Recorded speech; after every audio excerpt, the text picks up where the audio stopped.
नमस्कार, मैं विष्णु शर्मा आप सभी का आपके ही अपने चैनल विष्णु एडीपी में हार्दिक स्वागत करता हूं। और आज हम सीखने वाले इंग्लिश, वो भी पिक्चर्स के थ्रू। जी हाँ, यहाँ पे बहुत सारे आपको पिक्चर्स दिख रहे होंगे। देखिए यहाँ पे कुछ वर्ब्स है जो एक्शन होते हैं, यहाँ पे वर्ब्स के जो क्रियाएँ हैं, और यहाँ पे आपको देख सकते हैं। इसके अलावा आप यहाँ पे देखिए किचन वर्ब्स, जो किचन में जो काम किए जाते हैं उससे संबंधित कुछ वर्ड्स हैं, कुछ शब्द हैं जिसके हिंदी और इंग्लिश दोनों मीनिंग आपको बताने वाला हूँ। पिक्चर्स के माध्यम से हम सीखेंगे तो बहुत दिनों तक हमें याद रहता है। आप सभी जानते हैं कि यदि हम वीडियो देखते हैं किसी चीज़ की तो ज़्यादा दिनों तक और अच्छे से हमें याद रहती है। तो वही हम करने वाले हैं, देख कर सीखेंगे ताकि अच्छे से हमें हमेशा के लिए याद रहे। देखिए बहुत ही अच्छे अच्छे वर्ड्स हैं इंग्लिश के जो आपको पिक्चर से समझ आएंगे। इसके अलावा हु, व्हाट, व्हेन और वेयर का यूज़ हम कब करते हैं, क्या करते हैं, पिक्चर्स के माध्यम से अच्छे से आपको समझ आ जाएगा। तो बहुत ही इंटरेस्टिंग क्लास होने वाली है और आपको बहुत ज़्यादा फ़ायदा भी मिलने वाला है। तो चलिए स्टार्ट करते हैं आज की क्लास। सबसे पहले कर देंगे वीडियो को लाइक। अब यहाँ पे सबसे पहले देखते हैं हम यहाँ पे यूजेस। हम यहाँ पे जो वस्तुएं हैं उसके माध्यम से हम सीखने वाले हैं। ठीक है, अब ये पिक्चर्स दिया हुआ है। देखिए यहाँ पे बॉक्स को एग्जांपल लिया गया है। बॉक्स के अलावा यहाँ पे चेयर हो सकता है, कार हो सकता है, कोई भी वस्तु हो सकती है। ठीक है, लेकिन एग्जाम्पल के लिए यहाँ पे बॉक्स लिया गया है, सभी में बॉक्स ही लिया गया है। और यहाँ पे सबका यूज़ अब देखते हैं हम। ठीक है, जैसे कि सबसे पहले देखते हैं इन का ही मतलब क्या होता है, में, यानी किसी के अंदर कुछ चीज़ होता है तो हम उसे इन कहते हैं। जैसे देखिए इन द बॉक्स। अब यहाँ पे ये जो मेरे ख्याल से आइसक्रीम दिख रहा है, आइसक्रीम जैसा कुछ दिख रहा है, तो इसे हम इन द बॉक्स बोलेंगे क्योंकि बॉक्स के अंदर है। ठीक है, कोई भी चीज़ किसी वस्तु के अंदर हो तो हम उसे इन का यूज़ करते हैं। वहाँ पे कोई वस्तु के बारे में बात हो रही है, वैसे तो इन का बहुत सारा यूज़ है, लेकिन हम यहाँ पे स्पेशली आज जो भी कुछ ऑब्जेक्ट होता है, जो भी वस्तुएं होती है, उससे संबंधित बात करेंगे। ठीक है, जैसे कि इन द पॉकेट, जेब के अंदर। ठीक है, इन द बॉटल, बॉटल के अंदर। इन द ग्लास, ग्लास के अंदर। तो इस प्रकार से किसी भी चीज़ के अंदर कुछ चीज़ हो तो हम वहाँ पे इन का यूज़ करते हैं। क्लियर हो गया? देखिए पिक्चर से कितना अच्छा समझ आ गया। अब ऑन का यूज़ कब करते हैं? देखिए बॉक्स के अंदर है कि बॉक्स के ऊपर है? ये बॉक्स के ऊपर रखा हुआ है, बॉक्स के ऊपर, तो हम क्या बोलेंगे? On the box, on the box. अब यही टेबल के ऊपर रखा होता है तो हम बोलते हैं ऑन द टेबल। चेयर के ऊपर रखा होता है तो ऑन द चेयर, लेकिन इसके अंदर नहीं, इसके ऊपर, तो हम वहाँ पे ऑन का यूज़ करते हैं। किसी के भी ऊपर हो तो हम ऑन का यूज़ करते हैं। कार के ऊपर है तो ऑन द कार। ठीक है, इस प्रकार से ऑन का भी आपको समझ आ गया। इन यानी अंदर में हो तो इन का यूज़ करते हैं, किसी के ऊपर हो तो ऑन का यूज़ करते हैं। बिलो, बिलो का मतलब क्या होता है? नीचे। देखिए बॉक्स के नीचे। ठीक है, बॉक्स के नीचे यानी बॉक्स इसके ऊपर है और ये जो वस्तु के बारे में बात कर रहे हैं तो हम वो क्या है? बॉक्स के नीचे है। अंदर है तो इन, ऊपर है तो ऑन, और नीचे है तो below. Below the box, box के नीचे। बिलो द चेयर, चेयर के नीचे। बिलो द बेड, बेड के नीचे। बिलो द ट्रक, ट्रक के नीचे। बिलो द हम यहाँ पे क्या बात कर सकते हैं? बहुत सारी जो भी वस्तुएं हैं, बहुत सारी याद नहीं आ रही है, यानी कुछ किसी में भी आप यूज़ करोगे तो वहाँ पे आप बिलो का यूज़ कर देंगे। ठीक है, बिलो द कार बोले, कार के नीचे। इस प्रकार से बहुत सारे आप यूज़ कर सकते हैं यहाँ पे। बिलो यानी उसके नीचे, किसी भी वस्तु के नीचे को हम बिलो कहते हैं। अब यहाँ पे अबो, अब अबो का मतलब क्या होता है? अब देखिए यहाँ पे ऑन यानी तो पर बताया, अबो यानी होता है ऊपर। लेकिन ऊपर कैसे? जो क्या हो, ऊपर लटका हुआ हो, चाहे तो उड़ रहा हो, चाहे कहीं पे लटका हुआ हो, तो उसे अबो कहेंगे। इसके ऊपर रखा नहीं हुआ है, देखिए ये भी ऊपर में है लेकिन ऊपर रखा हुआ है इसके, तो ऑन का यूज़ करेंगे। और अबो का यूज़ क्या होता है? ऊपर होता जरूर लेकिन वो हवा पे लटका होता है, यानी कि इस पर रखा नहीं हुआ है, इसके ऊपर है। जैसे कि आज हमारे ऊपर से मान लीजिए हवाई जहाज़ जाती है, उड़ती है, तो हमारे ऊपर है लेकिन हमारे सिर के ऊपर थोड़ी रखा हुआ हवाई जहाज़। सिर के ऊपर रखा होता हवाई जहाज़ तो ऑन का यूज़ करते, लेकिन ऐसे तो होता नहीं है। वो क्या है? हवा पे लटका हुआ होता है, हमारे ऊपर होता है, तो हम वहाँ पे अबो का यूज़ करेंगे। ठीक है, above, above the box, above the chair, above the me, मतलब मेरे ऊपर, मेरे बॉक्स के ऊपर, चेयर के ऊपर, कार के ऊपर। लेकिन इस प्रकार से ऊपर जो लटका हुआ हो या फिर ऊपर उड़ रहा हो या फिर उसके ऊपर हो, चाहे बलून हो, जैसे बलून को क्या बोलेंगे? अबो द बलून, मतलब सॉरी अबो द बॉक्स। जो बलून क्या है? बॉक्स के ऊपर है, तो ऊपर रखा नहीं हुआ है, उसके ऊपर उड़ रहा है या फिर ऊपर। जैसे कि बलून यदि बॉक्स के ऊपर होता तो ऑन दी बॉक्स बोलते हैं, और बलून बॉक्स के ऊपर उड़ रहा है तो अबो द बॉक्स बोलेंगे। ठीक है, अब बॉक्स की जगह आप अबो द चेयर बोल दीजिए, अबो द कार बोल दीजिए, अबो द मी बोल दीजिए, या फ्रेंड का नाम दे दीजिए, जिसके भी ऊपर हो। तो ये क्लियर हो गया इतना, बहुत ही अच्छे से देखिए पिक्चर्स में कितने अच्छे से क्लियर होता है। बहुत सारे अभी इसलिए बहुत डिटेल में नहीं बता पाऊँगा, लेकिन इससे आपको समझ आ रहा होगा तो प्लीज़ लाइक कर देंगे। नियर, नियर यानी होता है पास में, किसी के भी कुछ पास होता है तो वहाँ पे नियर बोलते हैं। देखिए नियर द बॉक्स, बॉक्स के पास में है ना, देखिए बहुत पास, तो नियर द बॉक्स। चेयर के पास है तो नियर द चेयर, टेबल के पास है तो नियर द टेबल, घर के पास है तो नियर द हाउस या नियर द होम। तो देखिए कितना सारा यहाँ पे, मेरे पास है तो नियर मी, आपके पास है तो नियर यू, तो नियर यानी होता है पास में। देखिए कितने अच्छे से समझ आ रहा है यहाँ पे। फार, फार का मतलब होता है दूर, नियर यानी पास, फार यानी दूर। फॉर द बॉक्स, बॉक्स से दूर। फॉर द चेयर, चेयर से दूर। फॉर द होम, घर से दूर। फॉर द मी, मेरे से दूर। तो ये फार है, फॉर नहीं बोलेंगे, धोखे से बोल देते तो फार का यूज़ होगा, ठीक है। नियर यानी पास, फार यानी दूर। अब बिहाइंड, बिहाइंड यानी क्या होता है, पीछे। देखिए बॉक्स के पीछे है तो बिहाइंड यानी क्या होता है, पीछे। बिहाइंड द बॉक्स, बॉक्स के पीछे। बिहाइंड द टेबल, टेबल के पीछे। बिहाइंड द वॉल, दीवार के पीछे। बिहाइंड द ट्री, पेड़ के पीछे। बिहाइंड यू, तुम्हारे पीछे। तो देखिए बिहाइंड यानी किसी के भी पीछे है तो बिहाइंड का यूज़ करते हैं। अब उसी के opposite in front, in front यानी किसी के भी सामने। बिहाइंड यानी पीछे, इन फ्रंट यानी सामने। In front the box, box के सामने। इन फ्रंट द चेयर, मैं वही भी यूज़ कर रहा हूँ ताकि आपको अच्छे समझ आए। चेयर के सामने। इन फ्रंट यू, तुम्हारे सामने। इन फ्रंट मी, मेरे सामने। इन फ्रंट माई फादर, मेरे पिताजी के सामने। In front the car, car के सामने। तो देखिए जिसके भी सामने हो इन फ्रंट का यूज़ करेंगे। पीछे के लिए बिहाइंड, सामने के लिए इन फ्रंट। ये भी समझ आ गया अच्छे से। अभी भी लाइक नहीं किया तो कर देंगे, बहुत ही अच्छी क्लास होने वाली है। ऑन टू, अब देखिए ऑन यानी हमने क्या किया था, ऑन का मतलब तो होता है पर, ऊपर रखा हुआ है। यहाँ भी बोलोगे सर इसके ऊपर तो रखा हुआ है, तो यहाँ पे ऑन का यूज़ किया, यहाँ पे ऑन टू का यूज़ क्यों कर रहे हैं। ऑन टू का मतलब होता है वो क्या हुआ है, अभी उसके ऊपर आया है, अभी आया है, जस्ट अभी, वहाँ पर रखा नहीं हुआ है, अभी जस्ट उसे रखा गया है। तो हम on to the table, on to the chair बोलेंगे। जैसे रख रहे हो आप, रख रहे हो उसके ऊपर तुरंत ऑन टू बोलेंगे, और रखा हुआ है पहले से तो ऑन का यूज़ करेंगे। दोनों में अंतर है। देखिए यहाँ पे पिक्चर्स में बना भी मोशन बना हुआ है, यहाँ से आया वो तो फिर ऑन टू का यूज़ कर रहे हैं, यानी यहाँ से रख रहे हैं इसलिए ऑन टू का यूज़ कर रहे हैं, ठीक है। अब वहाँ पे रखा हुआ है तो ऑन का यूज़ किए। उसी प्रकार से ऑफ का यूज़ कब करते हैं, ऑफ यानी वहाँ से जब हम इसे क्या करते हैं, ऑफ यानी क्या होता है, वहाँ से हटाते हैं किसी चीज़ को। ऑफ यानी ऊपर से किसी चीज़ को हटाते हैं तो ऑफ का यूज़ होता है। इसी प्रकार से इन टू यानी क्या होता है, देखिए ऑन टू यानी ऊपर रखना, इन टू यानी अंदर डालना। अब यहाँ पे देखिए इन यानी क्या था, अंदर, तो ये पहले से ही अंदर था इसलिए इन का यूज़ किए, लेकिन अब अंदर डाल रहे हैं, पहले से नहीं है, हम उसे क्या करें, डाल रहे हैं अंदर, तो इन टू। जैसे इन टू द जंगल यानी जंगल जा रहे हैं, जंगल में हम अभी नहीं है। इन द फॉरेस्ट बोलेंगे या इन द जंगल बोलेंगे तो हम जंगल के अंदर ही हैं।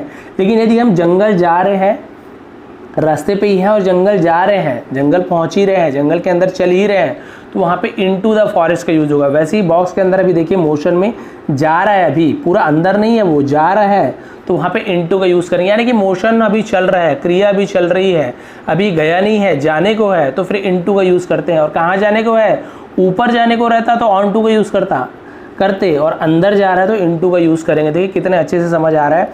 नहीं आ रहा हो तो कन्फ्यूज़न दूर कर दूंगा, कमेंट कर देंगे कि बहुत ही अच्छे से आपको समझ आ गया होगा।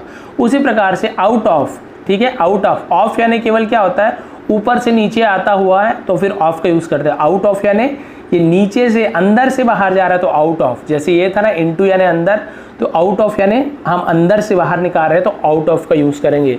तो देखिए सब चीज़ क्लियर हो रहा होगा आपको। ऑन टू यानी ऊपर जा रहा है तो ऑन टू, ऑफ यानी ऊपर से हटाए तो ऑफ, इन टू यानी अंदर को जा रहा है, और आउट ऑफ यानी बाहर को निकाल रहे हैं तो आउट ऑफ का यूज़ करेंगे। तो देखिए कितना सारा यहाँ पे समझने वाली चीज़ होती है, यहीं पे कन्फ्यूज़न होता है और वही चीज़ आपको समझ आ रहा है। अब यहाँ पे देखते हैं अराउंड का मतलब क्या होता है। अराउंड यानी चारों तरफ, लेकिन चारों तरफ यानी जो घेरा बना के होता है ना उसे अराउंड बोलते हैं। यानी आप बीच में वो चारों तरफ घेरा बना हुआ है तो घेरा बना हुआ को अराउंड कहते हैं। कोई भी इधर उधर है तो उसे अराउंड नहीं कहेंगे। आपके चारों तरफ ऐसे इस प्रकार से है तो फिर अराउंड कहेंगे। जैसे अराउंड द मी, मेरे चारों तरफ, अराउंड द ट्री, पेड़ के चारों तरफ, अराउंड द होम, घर के चारों तरफ, अराउंड द कार, कार के चारों तरफ, अराउंड द सिग्नल, सिग्नल के चारों तरफ। तो अराउंड यानी चारों तरफ को अराउंड कहते हैं। अब यहाँ पे देखिए पिंक वाले को हम मेन मान रहे हैं। अमंग, अब अमंग का मतलब क्या होता है, बीच में। अमंग यानी बीच में, बिटवीन यानी भी बीच में, लेकिन बहुत बार आपको बताया दोनों में अंतर क्या है, तो आप इसे समझ जाइए। बिटवीन का मतलब पहले बता देता हूँ तो अच्छे से समझ आएगा। बिटवीन का मतलब क्या होता है, जैसे पिंक वाले आप हो या कोई भी चीज़ है तो इसे हम बोलेंगे तो बिटवीन का यूज़ कब होता है, जब दो लोगों के बीच में कोई हो या दो वस्तुओं के बीच में कोई हो या दो वस्तुओं के बीच में कोई वस्तु हो तो हम बिटवीन का यूज़ करेंगे। जैसे कि बी बिटवीन ए एंड सी, यानी कि बी ए और सी के बीच में है, ठीक है। मी बिटवीन रामू एंड श्यामू, मतलब मैं रामू और श्यामू के बीच में हूँ। तो दो लोगों के बीच में कोई हो या दो वस्तुओं के बीच में हो तो बिटवीन का यूज़ करते हैं। उसी प्रकार से अमंग का यूज़ कब करते हैं? अमंग यानी क्या होता है? बहुत लोगों के बीच में। अराउंड यानी चारों तरफ था, लेकिन अमंग यानी इधर उधर कहीं भी हो, लेकिन बहुत से लोगों की भीड़ में आप हैं या बहुत से लोगों के बीच में है, चाहे दोस्त हो, यार हो, मम्मी पापा हो, फैमिली हो, कोई भी हो, तो फिर वहाँ अमंग का यूज़ होता है। चाहे वस्तु हो, बहुत सारे वस्तुओं के बीच में हो तो भी अमंग का यूज़ करेंगे, बहुत लोगों के बीच में, ठीक है। अराउंड यानी चारों ओर, बहुत लोगों के बीच में यानी अमंग, दो लोगों के बीच में या दो वस्तुओं के बीच में तो बिटवीन का यूज़ होता है। अपोजिट, अपोजिट यानी जस्ट विपरीत। आप उत्तर दिशा में हो तो दक्षिण में होगा, पूर्व में हो तो पश्चिम में होगा, यहाँ हो तो वहाँ होगा, जस्ट इसके सामने या जस्ट इसके अपोजिट उल्टा, ऐसे बोलते हैं। अपोजिट वही होता है उसका अपोजिट मी, यानी मेरे सामने या फिर मेरे उल्टा दिशा में, उसे भी अपोजिट कह सकते हैं, या फिर अपोजिट मी यानी मेरे जस्ट सामने या फिर मेरे बिल्कुल उल्टा दिशा में, उसे अपोजिट कहते हैं। इस प्रकार से देखिए ये तो आपको क्लियर हो गया। अब किचन के कुछ वर्ब्स, ये वो बहुत ज़्यादा कॉम्प्लिकेटेड था इससे पहले वाला, इसलिए डिटेल में समझाया। ये बहुत ईजी है, फोटो देख के आपको समझ आ जाएगा, बस आपको जानना है इंग्लिश में इसे क्या कहते हैं, ठीक है। अब ईजी वाला आने वाला है। जैसे कि देखिए ग्रेट, ग्रेट यानी होता है किसी, देखिए नीचे लिखा हुआ है, इसका पिक्चर्स ऊपर है, यानी नीचे, ऐसे मत सोचिए कि ये जो लिखा है इसका नीचे ये है। आपको क्लियर कर देता हूँ, जो पिक्चर के नीचे जो लिखा है उसका मीनिंग है ग्रेट। ग्रेट यानी होता है कीसना। कीसना आप सभी को पता है, जैसे हम गाजर वाजर कीसते हैं ना, आपको पता है किसनी रहता है, किसनी रहता है, इससे बारीक बारीक कीसते हैं हाथ से, उसे ग्रेट कहते हैं, ग्रेट, ठीक है। समझ आ रहा है आपको। ग्रिल, ग्रिल करना यानी क्या होता है, जो बहुत सारे ऐसे तार लगे होते हैं, तार या फिर लोहे के रॉड लगे होते हैं, उसमें किसी चीज़ को रख के उसे पकाना, भूंजना, उसे ग्रिल कहते हैं, ठीक है। ग्रिल भी समझ आ गया। उसी प्रकार से लेयर, लेयर यानी होता है परत, एक के ऊपर एक परत रखना, लेयर। जैसे ब्रेड का हम लेयर रखते हैं या रोटी के ऊपर कई बार सैंडविच बनाते हैं लेयर, तो उसे लेयर कहते हैं, परत को लेयर कहते हैं। लेवल, लेवल यानी क्या होता है, बराबर लाना, सतह में लाना, उसे लेवल कहते हैं, ठीक है। ये थोड़ा कंफ्यूजिंग पिक्चर लग रहा है मेरे को, ऐसे लग रहा है नींबू निचोड़ रहा है, लेकिन समझ नहीं आ रहा है, लेवल में लाना, ये हो गया। उसी प्रकार से मेल्ट, मेल्ट यानी होता है पिघलना। जैसे कि घी को रख दिया, मक्खन को रख दिया तो क्या होता है, पिघलता है। तो किसी चीज़ को मेल्ट होना, पिघलना। जैसे हम बोलते हैं ना, अरे आइसक्रीम को ज़्यादा देर तक धूप में मत रखो, मेल्ट हो जाएगा, यानी पिघल जाएगा, ठीक है। क्लियर हो रहा है, देखिए फोटो से, इसलिए बोला था, पिक्चर से बहुत ही अच्छे से आप सीख सकते हो। पिंच, पिंच का मतलब होता है चुटकी, जैसे चिमटी बोलते हैं ना, वही चुटकी, तो चुटकी भर नमक तो पिंच, उसे पिंच कहते हैं। पोर, पोर यानी होता है ढालना, किसी भी चीज़ को किसी में ढालना, चाय डालो, पानी डालो, तेल डालो, कोई भी चीज़ ढालने को हम और पोर कहते हैं, ठीक है। उसके बाद से स्क्रम्बल, स्क्रम्बल का मतलब क्या होता है, फेंटना, ठीक है। जैसे बहुत से लोग जो अंडा वगैरह खाते हैं, हमारे यहाँ तो खैर नहीं खाते, तो वो लोग क्या करते हैं, अंडा को फेंटते हैं, तो उसे स्क्रम्बल कहते हैं। सर्व, सर्व बहुत ईजी, सर्व करना यानी परोसना, किसी भी चीज़ को परोसने को सर्व कहते हैं। अब यहाँ पे सिमर, सिमर का मतलब होता है उबालना, यानी उबाल आना, पानी में से उबाल आता है तो सिमर कहते हैं, ठीक है। बॉयल यानी भी उबाल होता है, लेकिन दोनों का अंतर बता दूंगा। सिमर यानी पानी को उबालने को सिमर कहते हैं। स्लाइस, स्लाइस यानी टुकड़े में काटना, ठीक है। स्लाइस यानी बराबर बराबर भाग में काटना, उसे स्लाइस कहते हैं, ठीक है। स्प्रेड, स्प्रेड यानी होता है फैलाना। तो देखिए जैसे हम बटर को, मक्खन को ब्रेड में फैलाते हैं या रोटी में जैम को फैलाते हैं, तो उस फैलाने को हम स्प्रेड कहते हैं। उसी प्रकार से देखिए स्टर, इसे स्टर नहीं पढ़ेंगे, स्टर पढ़ते हैं। स्टर यानी मिलाना, जैसे हम कॉफ़ी डाल दिए दूध में और उसे चम्मच से हिलाते हैं या फिर मिलाते हैं, उसे स्टर कहते हैं। टेस्ट, टेस्ट आप सभी को पता है, टेस्ट करना, स्वाद लेना, उसे टेस्ट कहते हैं, ठीक है। अब देखते हैं ऐड, ऐड यानी किसी चीज़ को किसी में और मिलाना, जैसे कि आटे में नमक ऐड करना, ठीक है, और किसी मसाले में और कुछ चीज़ ऐड करना, तो ऐड करना यानी उसमें कुछ चीज़ और मिलाना, उसे ऐड करना बोलते हैं, जोड़ना जिसे, वही मिलाना समझिए। बेक, बेक करने का मतलब होता है, बेक यानी क्या होता है, बेक यानी आप सभी समझ सकते हैं किसी चीज़ को बेकिंग करना यानी फुलाना जो बोलते हैं, जैसे उसमें डालते हैं हम लोग ओवन में, तो उसे बेक करना बोलते हैं, ठीक है। तो बेक करना यानी जैसे फुलाना मान के चल सकते हैं, लेकिन उसका भी तरीका अलग होता है, तो बेकिंग बोलते हैं। जैसे कि आप सभी पता है, जैसे आप पिज़्ज़ा वगैरह बनाते हैं तो उसे हम क्या करते हैं, बेक करते हैं, ठीक है। ब्लेंड, ब्लेंड यानी होता है मिलाना, मिक्सचर करना किसी चीज़ को, जैसे मिक्सर, नाम ही मिक्सर है, मिक्स करना, तो ब्लेंड यानी मिक्स करना, मिलाने को भी ब्लेंड कह देते हैं, ठीक है। उसके बाद से बॉयल, बॉयल यानी किसी चीज़ को उबालना, आलू को चाहे बॉईल करो, चाहे चावल को बॉईल करो, किसी वस्तु को बॉईल कर रहे हो तो फिर वहाँ पे बॉईल का यूज़ होगा, ठीक है। और वहाँ पे पानी को हम लोग किए, इसलिए वहाँ पे हम क्या बोले, सिमर ऐसे यूज़ कर दिए किसी भी चीज़ को, तो बॉयल यानी किसी चीज़ को उबालना, कुछ भी चीज़ हो, कई लोग अंडा उबालते हैं, आलू उबालते हैं और आपका चावल उबालते हैं, उसे बॉईल कहते हैं। ब्रेड, आपसे पता, ब्रेड तो पता ही होगा आपको, ब्रेड रोटी जो वो है। ब्रॉयल, अब यहाँ पे ब्रॉयल लिखा हुआ है, ब्रॉयल का मतलब होता है भूनना, किसी चीज़ को भूनने को हम ब्रॉयल बोलते हैं। उसके बाद चॉप, चॉप यानी होता है सब्जियों को काटने को हम चॉपिंग बोलते हैं, चॉप। कट, कट यानी भी काटना होता है, कैसे भी काटो, कुछ भी तरीके से काटो, किसी भी चीज़ को काटो तो उसे कट कहते हैं। डिप, डिप यानी होता है डुबाना, जैसे हम बिस्किट को चाय में डुबा के खाते हैं ना, तो उसे डिप करना बोलते हैं, डिप यानी डुबाना। फ्राई, फ्राई यानी तलना, जैसे समोसा को हम क्या करते हैं, तलते हैं, उसे भूनते हैं, उनसे नहीं है ऐसे आग में डाल के, हम उसे तलते हैं। डीप फ्राई बोलते हैं ना, तेल में डाल के तलना, उसे तलना कहते हैं, फ्राई यानी तलना। तो देखिए ये भी आपको क्लियर हो गया किचन के, देखिए कितना अच्छा, मतलब बहुत ही अच्छा लग रहा होगा आपको, समझ आ रहा होगा तो प्लीज़ लाइक कर देंगे। आप देखते हैं यहाँ पे हु, व्हाट, व्हेन। हु का यूज़ हम कब करते हैं, जब हम किसी के बारे में, कुछ पर्सन के बारे में, किसी लोग के बारे में हम पूछते हैं। जैसे कि एग्जांपल देना चाहूँगा, हु आर यू, तुम कौन हो। उसी प्रकार से हु इज़ योर फ्रेंड, तुम्हारा दोस्त कौन है। हु इज़ योर फादर, तुम्हारे पिता कौन है। तो किसी के बारे में हम पूछते हैं कि कौन है, तो हम हु का यूज़ करते हैं। व्हाट, व्हाट यानी होता है क्या, जैसे कि किसी वस्तु के लिए हम ज़्यादातर यूज़ करते हैं। देखिए आप देख सकते हैं बहुत सारे एग्जाम्पल दिए हुए हैं, जैसे कि हम बोल सकते हैं व्हाट इज़ दिस, ये क्या है, ठीक है। व्हाट इज़ दैट, वह क्या है। व्हाट आर यू डूइंग, तुम क्या कर रहे हो। तो किसी प्रकार से सवाल में जब क्या का यूज़ होता है तो हम व्हाट का यूज़ करते हैं। व्हाट इज़ योर नेम, तुम्हारा नाम क्या है। तो क्या के लिए हम व्हाट का यूज़ करते हैं, बहुत ईजी है।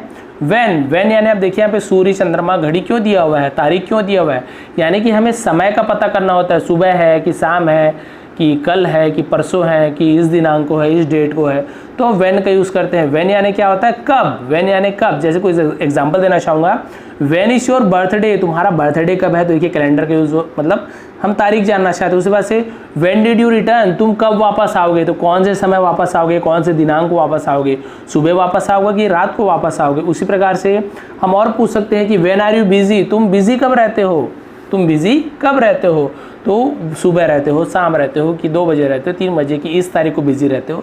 तो कभी भी हमें कब का यूज़ करना है, कब, तो हम वहाँ पे व्हेन का यूज़ करते हैं। उसके बाद से वेयर, वेयर यानी होता है कहाँ, यानी हम किसी वस्तु को पूछ रहे हैं, किसी व्यक्ति को पूछ रहे हैं, कोई जगह को पूछ रहे हैं कि ये जगह कहाँ पे है, वो आदमी कहाँ पे है, तो हम वेयर का यूज़ करते हैं। वेयर यानी होता है कहाँ, ठीक है। जैसे कि वेयर इज़ योर विलेज, तुम्हारा गाँव कहाँ है, या फिर वेयर इज़ योर होम, तुम्हारा घर कहाँ है।